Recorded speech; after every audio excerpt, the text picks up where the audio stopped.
On va commencer par la sauce qui est devant vous, la terminée.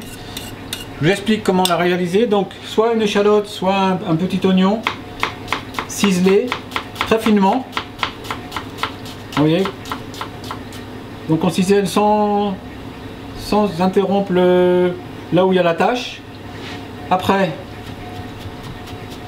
juste émincer comme ça.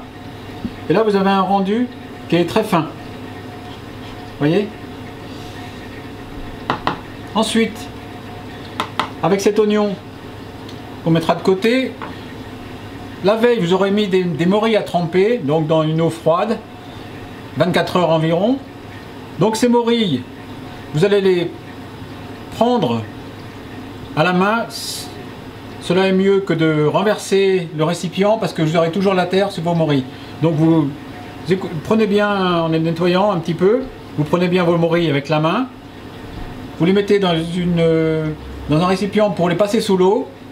Et le jus est très important. Ne pas le jeter. Je vais vous expliquer pourquoi.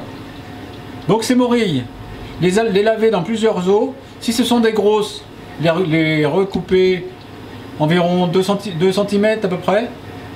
Sinon, avec le jus de trempage, le filtrer, c'est-à-dire le laisser reposer et le filtrer juste pour enlever l'excédent de terre. Quand votre jus est filtré, commencez la recette. Vous prenez vos oignons ou échalotes c'est mieux. Vous le mettez dans un corps gras, donc du beurre, un petit peu d'huile, ce que vous voulez. Vous les faites tomber sans coloration. C'est-à-dire vous démarrez à froid. Si vous démarrez à chaud, vous aurez une coloration. Si vous démarrez à froid, ils seront plus blancs. Donc, quand ils sont bien blancs, déglacez avec un peu de vin blanc ou alors... Ensuite, ajoutez vos morilles, les faire un petit peu rissoler. Et quand ils sont bien rissolés, sans coloration, ajoutez votre jus de morille. Sans mettre le fond, parce qu'il reste toujours un petit peu de dépôt de terre, des petits fragments qui sont désagréables.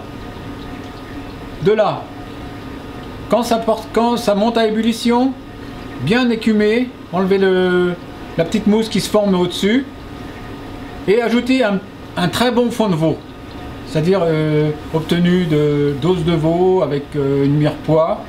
Une mirepoix étant des oignons, des carottes, du céleri, des queues de persil, un bouquet garni, même du poireau si vous le souhaitez, et avec des os de veau bien caramélisés. De là, quand votre sauce a bien réduit, a bien frémi, ajoutez la crème fraîche. Donc crème fraîche, crème liquide, crème épaisse, selon votre convenance. Et vous allez obtenir ce résultat. Donc une sauce assez pareille. Si vous aimez les sauces claires, ben laissez moins réduire. Si vous aimez les sauces plus épaisses, faites réduire un peu plus. En fin d'élaboration aussi, vous pouvez ajouter une noix de beurre. Cela ne va pas nuire, au contraire. Ça va la faire briller, ça va la lier. Ce résultat est intéressant aussi.